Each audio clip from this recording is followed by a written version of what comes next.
I finally did it. I got my hands on the Xbox ROG Ally X. Now, for many of you who don't know what this is a PC handheld.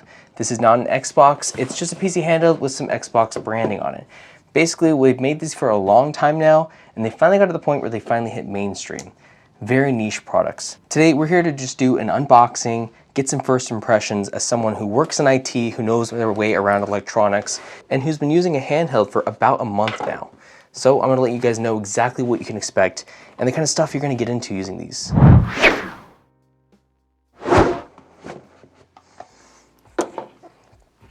Oh boy. It's a very nice size, actually. It's pretty small. Xbox? Oh boy. Well, that's not a very satisfying opening. All right. Huh. That's not too shabby. So it feels pretty premium. It feels hefty, feels textured in all the good spots. The buttons feel tactile. The triggers feel good as well. And ergonomics-wise, you know, I thought I'd be more impressed by this. With how much I've been hearing about how impressive the ergonomics are on this, they're not that impressive, to be honest. It definitely feels like a controller, but it feels like a controller, but with worse ergonomics. If you look really closely at the texture here, there's a bunch of tiny ROG and Xbox letters all around it, which is pretty neat. It kind of sits, people were saying it sits like curved on the screen, but I think I know what they're talking about. It's the grips that are slanted and the actual screen is flat. And that's kind of where they're getting that impression from. It feels pretty light, lighter than I thought it would feel. It has an SD card slot at the top, power button, earphone jack, volume up and down, LED indicators, and it looks like one Thunderbolt cable and one non-Thunderbolt USB-C port. The two triggers on the back, I'm not a big fan of these actually. They're really small and they're kind of out of the way. They're not in a natural position. See, look at that. They're like right here and towards the back. The cooling is really nice because it's vented to look like a logo, so that should be pretty neat. And the buttons, yeah, they don't feel great as the paddles. Not really a big fan of that. Let's see how much battery they came with out of the box, if any. And this is how you know it's alive, because it could be completely dead and I don't even know. All right, we'll let this charge for a little bit and we'll come back. But so far, it's a decent device. I don't know if I'm impressed as everyone else is right now, because I've been actually testing a different handheld that is a little bit on the same performance standard, but a little bit bigger. We'll get back to that in just a second. So while that's charging, I wanted to go over some of the other things you get out of the box. You do get this kind of cardboard stand. I'm guessing this is actually just a cool little stand you can throw this on top of. Yeah, hey, look at that. It comes with its own little stand. I love that, even if it's cardboard. I'm a big fan of the little cardboard stand. See that? Okay. Press Windows plus U. I'm good. Select the accessibility icon. I'm okay. Thank you. As well as the charger, which is nice. And I'm guessing that's all you get. Alrighty, so we go through some of the setup. First thing off the bat, the buttons are extremely loud. I'm not sure what I was expecting here, but that's actually really loud for any kind of button to be used. Now, the one thing I will say that I do like about this are the joysticks. They have a really nice amount of tension to them and they feel good texture-wise. They're perfect. They did a really good job on the joysticks. I think I've said that I wasn't a big fan of the MSI Claws joysticks because they're too small and just too light and sensitive, but these are just right. So I've actually been playing quite a few games on it, and I spent the last hour or so putting my kids to bed while I was gaming, which is exactly why I own a handheld in the first place. This thing impressed me in a few areas and was actually really disappointing in a few. Now again, this is a first impressions video. This is not a long-term video, and just know I have some experience prior to using handhelds. Now, the first thing that I noticed about this is the joysticks are absolutely perfect. They are great. They got the right tension to them. They feel like Xbox sticks, so they're just perfect. The ergonomics as well, oh boy, that is really nice. When I'm holding it, it feels really good in the hands. I can hold it for a long time, not get any weird numbness in my arms like some of the handhelds that give me. I haven't tried this testing in a bed yet, and that usually is where I had that feeling, so I can't confirm that yet, but we're gonna get to that maybe in the long-term review. The reversal of the buttons does bother me a little bit, but if this is your dedicated device, you'll get used to it. This is like the Xbox library menu. This is your game bar menu button. This button is what you switch between windows when you hold it. The paddles in the back can be mapped to whatever you want, which is really nice. There is a rattle.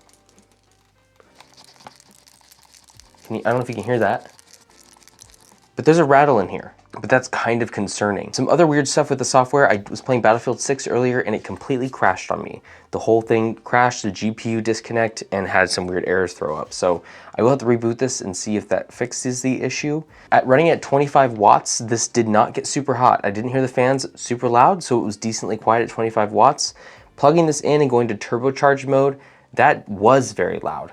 So I don't know if I'd recommend doing that in a quiet environment, but when you plug it in, you can set to 35 watts power draw.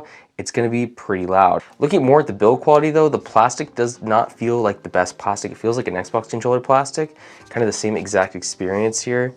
You can see all these exposed screws on the bottom and on the top, on the backs here, which means it should be easy assembly, but it just doesn't feel super premium overall.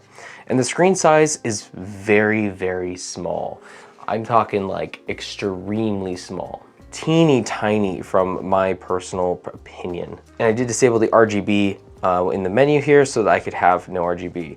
And the menus are really nice. That's the thing about ROG, they did a really good job. You can navigate and edit almost anything that you want to in here just through their quick menu without going deep into any settings. It's really simple and intuitive. Now here's the fan noise at the max TDP of 35 watts.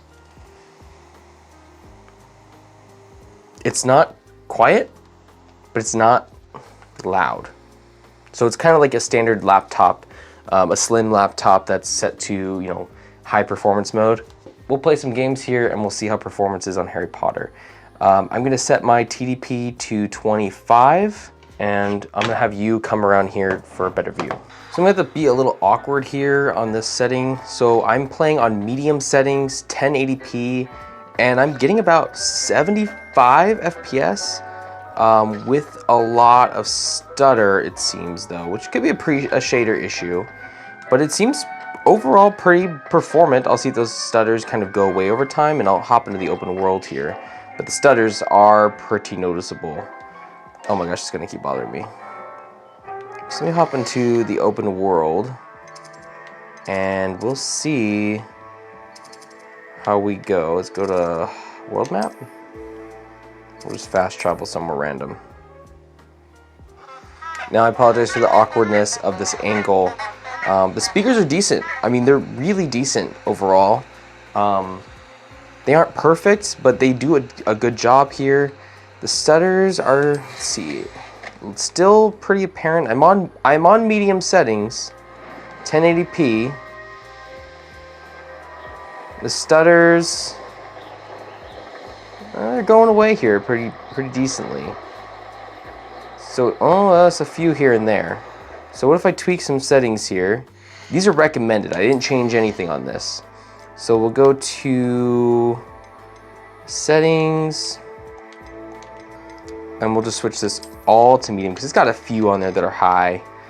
And we'll just see if that fixes any issues. I mean, man, I'm getting 56, 55 FPS in the open world, 1080p, still some stuttering, could be shader cache, we gotta keep that in mind. Who lived here, I wonder? The speakers sound really good, got some good bass in there. Let's see if the stutters get any better. Ooh, that's pretty bad.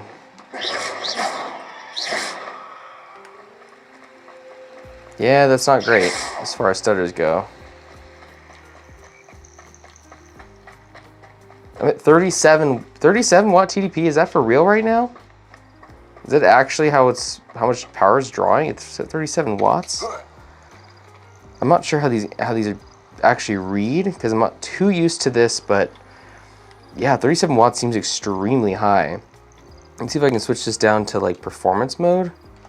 And I'll switch this down, oops, wrong button again, of course.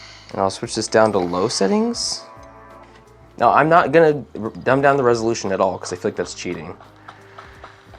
Low settings, 50 FPS, performance mode, it's saying 26 watts TDP, which seems a little high than I'm used to seeing, but the stutter's gone. So that's good. Low settings did take away the stutter. Oh, it's still a little bit there.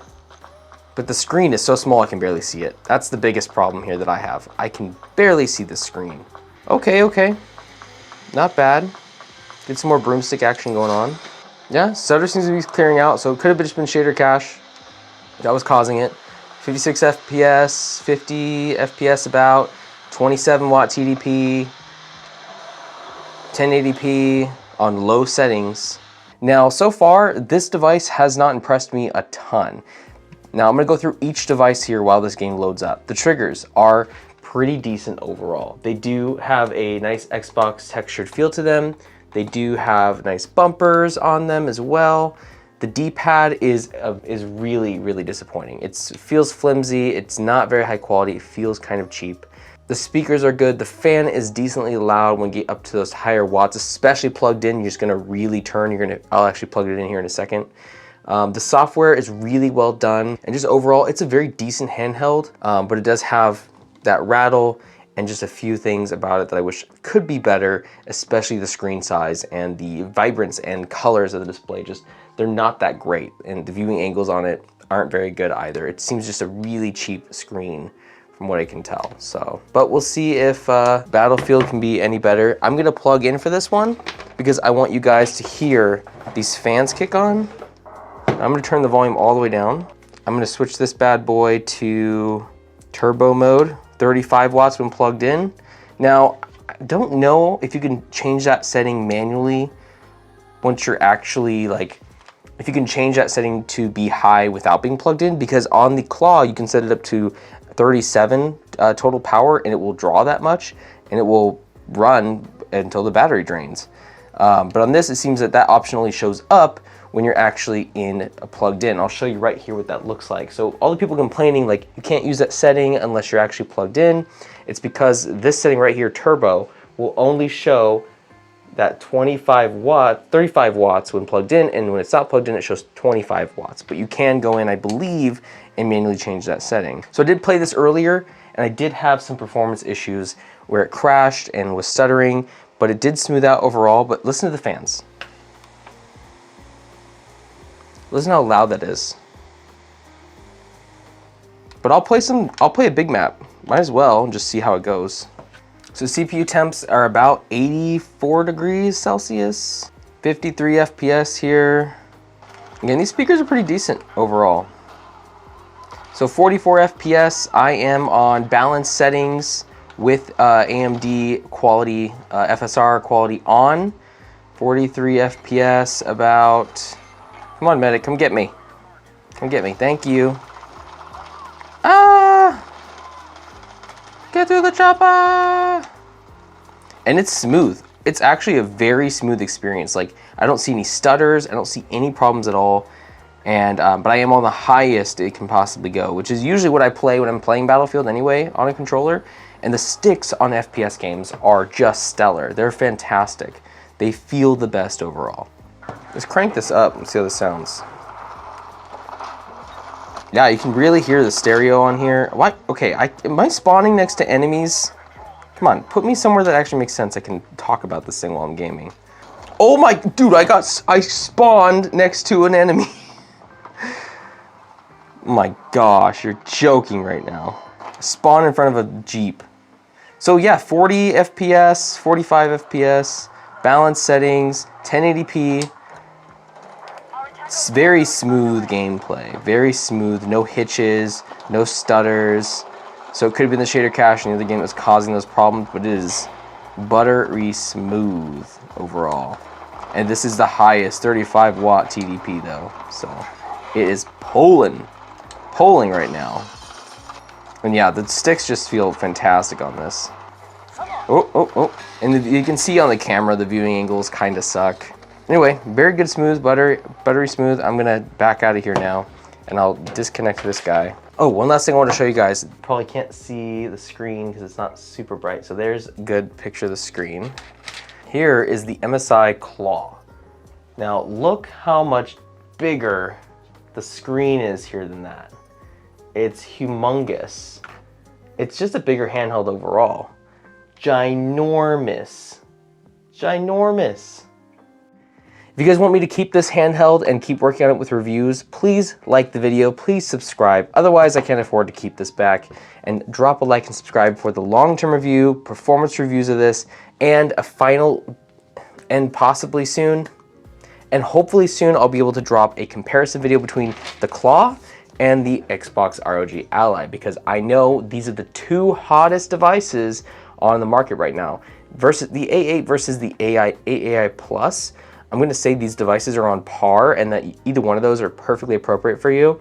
And this one is the outlier where it's like, should I look into the Xbox version of this with a smaller 7-inch screen? Is it worth that performance difference? Well, we're going to have to just find out. I believe this is about 1 to 2 FPS higher, but also you have to test that at 1080p on this device when this is 1200p. But first impressions of this, pretty good, decent device. I don't know if I'd pick it over the Claw though, so we'll have to see.